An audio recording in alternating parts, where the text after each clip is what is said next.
What's going on, guys? It's Packy123 and I'm here with the final play of the split offset mini scheme. Today's play is called HB slip screen, and here's the directions. Note that HB has to be on an out route against man, and against zone he has to be on a streak. I will get into that as soon as we get to each play. First formation we will go up against is nickel 2-man under. So at heart, it's still pretty much a screenplay. The adjustments we do make are to make it more effective. Like right here, you see I put him on an out route, and the reason we do that is because his defender gets sucked into a block.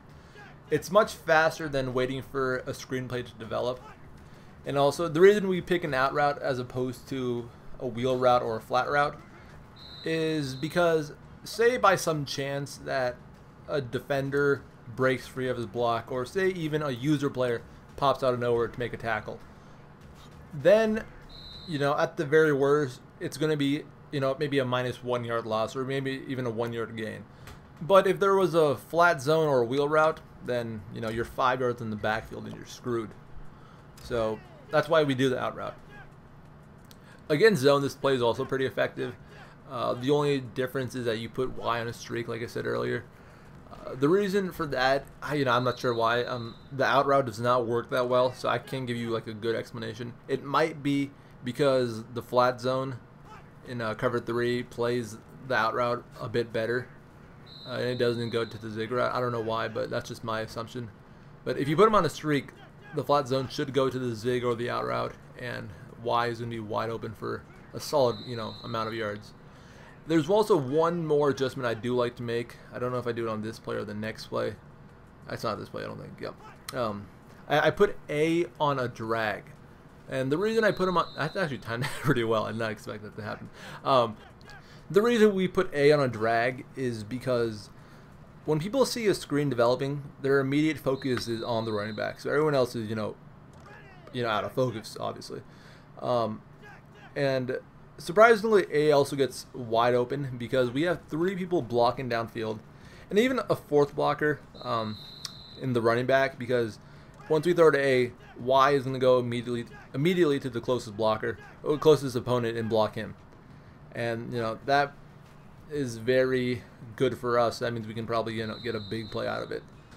And even though we only get 2 reads out of this play, that's much better than a usual halfback screen, because most of the time when you're running a halfback screen, at least for me, I usually only have 1 read, and that's the halfback.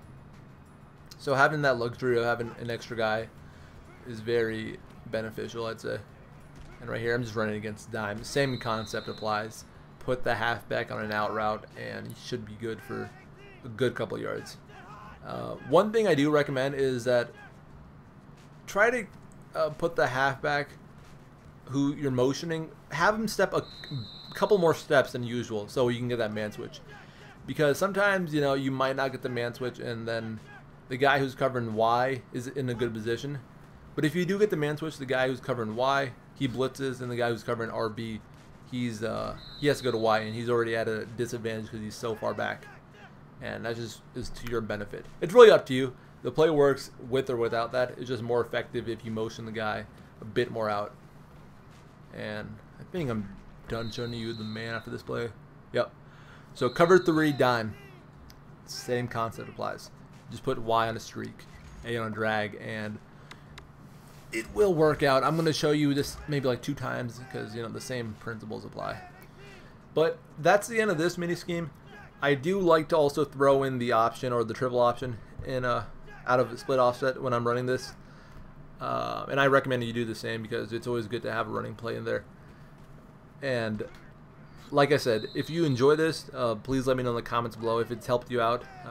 It's always good to hear positive things, and if you guys want to see more things like this, I will definitely work on trying to find another formation that I can base the mini scheme around. Just let me know in the comments. And if you are going to use this, be sure to not make this your only offense. Add things around it. This could be the cornerstone of your offense, but you need other plays to make it even more effective. And that's pretty much it, guys. Hopefully you enjoyed the mini scheme series, and hopefully there will be many more to come. Thanks for watching. I'm Pat going to 3. Check out maddenstudents.com. Later.